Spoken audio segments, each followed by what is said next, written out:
Hello friends. तो आज मैं आ गया हूँ सामान्य गणित का वीडियो लेकर के। ठीक है, सामान्य गणित का मतलब ये हुआ कि मतलब 10वीं तक जितना भी हम गणित पढ़ते हैं, जितनी भी गणित हम पढ़ते हैं, सबको एक साथ रिवाइज कर लेंगे। तो अब ये जो है ये उन लोगों के लिए बेनिफिट का होगा। ठीक है, जिनको मैथ से थोड़ा डर लगता है। ठीक है, आपने थंबनेल भी देखा होगा। अगर आपको मैथ से डर लगता है तो जिन्हें मैथ से थोड़ा डर लगता है उनको अगर मैं ये बता दूं कि अगर आपका बेसिक्स क्लियर हो जा रहा है तो उसके बाद आपको डरने की कोई ख़ास ज़रूरत नहीं है। और हम लोग क्या करते हैं कि जब 11th-12th में मतलब 11वीं 12वीं में जब आ जाते हैं तो हम लोग 10वीं तक के कॉन्सेप्ट को हम लोग भूल जाते हैं। और मैं इस सीरीज़ में यही कोशिश करूँगा कि जितने भी कॉन्सेप्ट हमने पहले पढ़ रखा है सबको एक बार जो इम्पोर्टेंट है, ऐसा नहीं कि सारी तो हम मतलब बहुत टाइम लग जाएगा। जितनी भी सारी कॉन्सेप्ट जो है महत्वपूर्ण है सबको जो है हम दोबारा से डिस्कस करेंगे इसमें, इस सीरीज़ में। और ये सीरीज़ जो होगा लगभग 7 वीडियो का होगा। पता नहीं उसके बाद अगर आप लोग का रिक्वेस्ट आता है तो मैं शायद इसको बढ़ा सकता हूँ, लेकिन लगभग ये 7 वीडियो का सीरीज़ होगा। ठीक है, जिसमें जो है ये टॉपिक्स कवर होंगी। जैसे मैं सबसे पहला आप यहाँ पे स्क्रीन पे देख भी रहे पा रहे होंगे कि जो हम टॉपिक डिस्कस करेंगे वो है अंकगणित, बीजगणित, ज्यामिति, क्षेत्रमिति, त्रिकोणमिति, प्रायिकता और सांख्यिकी। ये सारे चैप्टर्स जो है हम लोग 10th से पहले पढ़ते हैं और बाद में भूल जाते हैं, और इसकी वजह से हमको जो है थोड़ा थोड़ा प्रॉब्लम हो सकता है। जिनको अच्छा ग्रिप था 10th तक उसको थोड़ा प्रॉब्लम आता होगा, लेकिन जो लोग अच्छा से नहीं पढ़ पाए थे या फिर वो भूल चुके हैं तो उनके लिए थोड़ा प्रॉब्लम हो जाता है। तो हम लोग कम टाइम में कोशिश करेंगे कि पूरा सारे जो पढ़े थे सबको जो है कवर कर लेंगे। ठीक है, और इससे हमारा जो है आगे का पढ़ाई आसान हो जाएगा। आगे का जैसे हम लोग मान लीजिए अभी तैयारी कर रहे होंगे, आप एसएससी की तैयारी कर रहे हो, एसएससी के किसी भी एग्ज़ाम की, जैसे मैं सीजीएल, सीएचएसएल, जेई या फिर रेलवे की तैयारी कर रहे हो, आप group D, group C, NTPC या जो भी एग्ज़ाम की तैयारी कर रहे हो, या फिर आप इंजीनियरिंग के ही किसी एंट्रेंस एग्ज़ाम की तैयारी कर रहे हो, तो उसमें जो है कभी कभी हमें बेसिक चीज़ जो है प्रॉब्लम आने लगती है कि इसका वैल्यू क्या होगा। लाइक हम लोग कभी भूल जाते हैं। जैसे मैं आपको एक एग्ज़ाम्पल दे दूँ, जैसे अंकगणित में हम लोग कभी कभी क्या भूल जाते हैं कि मान लीजिए 2 का पावर है 3, ठीक है, और उसका पावर फिर से 2 हो गया। इसका वैल्यू जो है इक्वल नहीं होगा 2 के पावर 3 और इसका पावर 2, ये दोनों का वैल्यू अलग अलग आएगा फ्रेंड्स। देखने में तो लगभग सेम ही लग रहा है, लेकिन ये जो हम लोग कुछ चीज़ें भूल जाते हैं उसी चीज़ को रिवाइज़ करने के लिए एक एक नियम, एक एक रूल जो है उस सबको हम लोग फिर से रिवाइज़ कर लेंगे, जिससे जो है हमारा काम आसान हो जाएगा। जैसे मैं बोर्ड मास में ही आप एक बहुत ही वायरल प्रॉब्लम मैं आपको यहाँ पे लिख रहा हूँ, 8/2 ब्रैकेट 2 + 2। ठीक है, ये प्रॉब्लम बहुत वायरल है। इसमें क्या होता है कि एक कैलकुलेटर जो है इसमें देता है आंसर 1, लेकिन इसका एक्चुअल आंसर होता है 16। ठीक है फ्रेंड्स, तो वो भी इसमें हम डिस्कस करेंगे कि जैसे में हम लोग ये बोर्ड मास के फार्मूले से बनता है, BODMAS। ठीक है, तो बोर्ड मास के फार्मूले से बनता है। बोर्ड मास कोई फार्मूला नहीं है, मतलब पहले ब्रैकेट का काम होगा, उसके बाद डिवाइड, फिर मल्टीप्लिकेशन, यही सब इसका यही सिंपल सा मतलब है, कोई फार्मूला नहीं है। तो ये सब के बारे में हम लोग इस अंकगणित में डिस्कस करेंगे। बीजगणित में जो है दूसरा अपना टॉपिक होगा बीजगणित। इसमें हम लोग क्या डिस्कस करेंगे, बीजगणित में जैसे हम लोग कभी जो है दो चर वाले रैखिक समीकरण, ये सब जो हम लोग एक चर वाले जो है, जो भी चर क्या होता है, अचर क्या होता है, ये सब हम लोग एक बार फिर से, हम पढ़े तो सभी हैं लेकिन इसको जो हम एक बार फिर से डिस्कस कर लेंगे, जिससे हमें बहुत मुश्किल ना हो। और पूरा सीरीज़ हिंदी में होने वाला है। अगर आप लोगों ने बोला तो मैं इंग्लिश में करवा दूंगा दोबारा से, बट पूरा सीरीज़ ये हिंदी में होने वाला है। ठीक है फ्रेंड्स, तो उसके बाद हम लोग इसमें क्या देखेंगे, मान लीजिए मतलब जो है ये गुना करने वाला है, x+2 का जो है गुना करना है x+3 से। तो ऐसे में हम लोग इस गुना तो आप लोग जानते ही होंगे, अगर नहीं जानते हैं तो इस वीडियो में, इस सीरीज़ में जो आएगा बीजगणित का वीडियो, उसमें आप देख करके सीख जाएंगे कि कैसे गुना करते हैं। ठीक है फ्रेंड्स, भाग कैसे करते हैं सारा आपको सिखाऊंगा। उसके बाद जो है तीसरा अपना चैप्टर होगा ज्यामिति। ज्यामिति मेनली जो है ना फ्रेंड्स वो कोण से रिलेटेड है। कोण मतलब एंगल से रिलेटेड। इंग्लिश वाला कोण मत समझ लीजिएगा, हिंदी वाला कोण, जिसको इंग्लिश में एंगल बोलते हैं। लाइक मान लीजिए एक त्रिभुज है, तो सभी जानते हैं एक त्रिभुज के तीनों कोणों का योग कितना होगा, 180 डिग्री होगा। ठीक है फ्रेंड्स, उसी तरह से मान लीजिए कहीं आपने ऐसा कोई ये देखा हुआ है, एक मतलब समकोण त्रिभुज है, उसमें मान लीजिए एक ऐसा हम ये बना देते हैं तो उसका जो एंगल हो कैसे डिवाइड हुआ, इसमें सारे एंगल्स को निकालना सीखेंगे।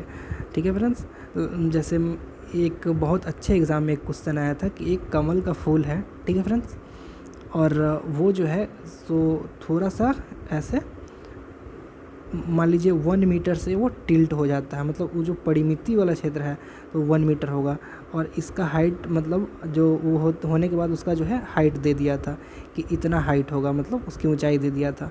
तो बहुत सा सिंपल सा बात है फ्रेंड्स कि यहाँ से ऐसा हो जाएगा, ठीक है, इससे हम इसको निकाल लेंगे, यही तो हो जाएगा इसका त्रिज्या, है कि नहीं, जिसको रेडियस बोलते हैं। तो उसका यही निकालना था ऊंचाई, जो अगर मतलब फूल अगर शांति से खड़ा है अपने जगह पे तो उसका जो ऊंचाई कितना होगा, तो वही अगर यहाँ से हम निकाल लेंगे तो ऐसा ये काफ़ी अच्छे लेवल का प्रॉब्लम है जो कि हम लोग इस चीज़ से सीख सकते हैं। मतलब थोड़ा बस अगर हमको कोण निकालना आ गया और छोटी छोटी चीज़ें आ गई तो हम लोग इससे कर सकते हैं। उसके बाद जो है हमारा फ्रेंड्स अगला चैप्टर हम लोग बात करेंगे क्षेत्रमिति की। क्षेत्रमिति में मेनली जो होता है ना, क्षेत्रफल, आयतन, या फिर ये बोल लीजिए कि परिमिति, ये सब। जैसे में एक मतलब ये है सर्कल अपना वृत्त, एक वृत्त की परिमिति क्या होगी, और आयतन तो हो नहीं सकता है जो 2D है, मतलब जो एक प्लेनर चीज़ है, जैसे में एक त्रिभुज है, त्रिभुज का तो आयतन हो नहीं सकता। लेकिन जैसे में एक 3D बॉडी है मान लीजिए, जैसे में मतलब जिसकी लंबाई चौड़ाई तो है ही, साथ में ऊंचाई भी है, जैसे में ऐसा ही दिखने वाला एक अगर आपके पास गोला है तो उस गोला में तो आयतन भी होगा। तो उस सारी चीज़ को हम लोग इस सीरीज में डिस्कस कर लेंगे क्षेत्रमिति में, ठीक है फ्रेंड्स, और सारा आपको मैं कोशिश करूँगा कि याद ही हो जाए, ठीक है फ्रेंड्स। उसके बाद हम लोग जो अगला चैप्टर डिस्कस करेंगे त्रिकोणमिति। ये तो काफ़ी फेवरेट टॉपिक है फ्रेंड्स, आप लोग जानते भी होंगे। त्रिकोणमिति में जो हम लोग साइन थीटा, कॉस थीटा जो भी है सारा डिस्कस करेंगे।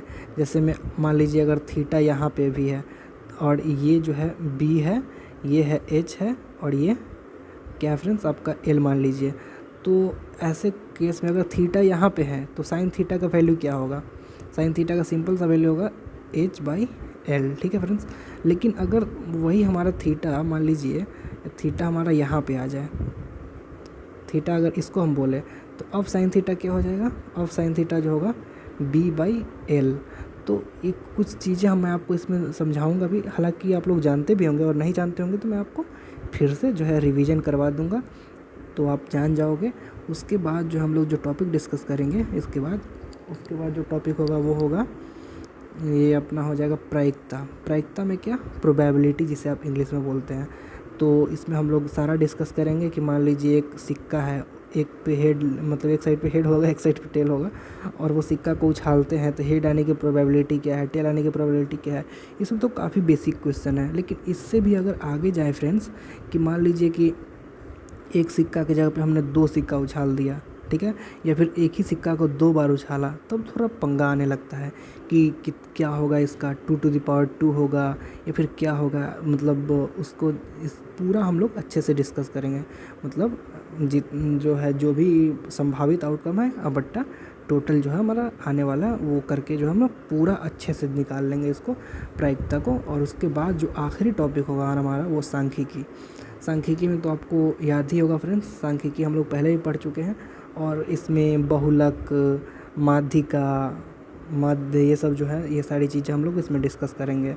जैसे में कोई भी सांख्यिकी जो मेन रिलेटेड होता है ना, कोई डेटा मान लीजिए आपके पास बहुत सारे डेटा है 2, 3, 5, मान लीजिए सिंपल सा क्रिकेट का एग्जांपल लेते हैं। क्रिकेट में क्या है, हर बॉल पे अलग अलग रन आते हैं, किसी बॉल पे 2 रन आए, किसी बॉल पे 1 रन आए, किसी बॉल पे 5 रन आए, 6 रन आए। तो अब इसका आपको बोल देगा कि इसका एवरेज क्या होगा, जो रन रेट आप सुनते होंगे तो वो एवरेज क्या होगा। तो यही सब सांख्यिकी सिर्फ संख्या मानी डेटा, कोई भी डेटा है, मान लीजिए कोई भी चीज़ का डेटा है तो उसको जो है एक उसका जो है एनालिसिस करता है सांख्यिकी, और कुछ नहीं करता, उसका एनालिसिस करता है, ठीक है फ्रेंड्स। जैसे अभी हम लोग देखा था प्रायिकता, प्रायिकता क्या करता है, मान लीजिए कि ये एक मतलब संभावना देता है, मान लीजिए कि एक सिक्का उछाले, सिंपल सा एग्जांपल, तो हेड आने की प्रोबेबिलिटी क्या है, आधा आधा प्रोबेबिलिटी है, आधा प्रोबेबिलिटी हो गया तो हेड आएगा, नहीं तो टेल आएगा। लेकिन मान लीजिए एक डाइस एक डाइस मतलब एक जो है पासा जो होता है लूडो हम लोग खेलते हैं, वो अगर फेंकते हैं तो 6 आने की प्रोबेबिलिटी क्या है, तो कितना होगा मैक्सिमम, या तो 1 आएगा, या तो 2 आएगा, या तो 3 आएगा, या तो 4 आएगा, या तो 5 आएगा, या तो 6 आएगा। सॉरी फ्रेंड्स, मैं हिंदी इंग्लिश दोनों मिक्स कर रहा हूँ इसके लिए। लेकिन अब देख सकते हैं कि कोई भी चीज़ आएगा उसका प्रोबेबिलिटी क्या है कि 6 में से कोई आ सकता है, तो सिंपल सा है, 6 आने का प्रोबेबिलिटी 1/6। तो उतना आसान बना दूंगा मैं आपके लिए ये सारी चीज़ें।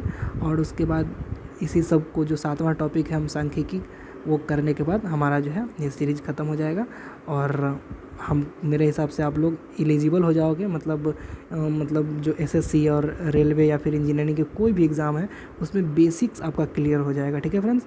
और उसके बाद आपको बहुत आसानी होगी पूरा सिलेबस समझने में या फिर आगे की मैथ की पढ़ाई करने में, ठीक है फ्रेंड्स। तो धन्यवाद, इस वीडियो को यहीं पे ख़त्म करते हैं। चलिए फ्रेंड्स, थैंक यू।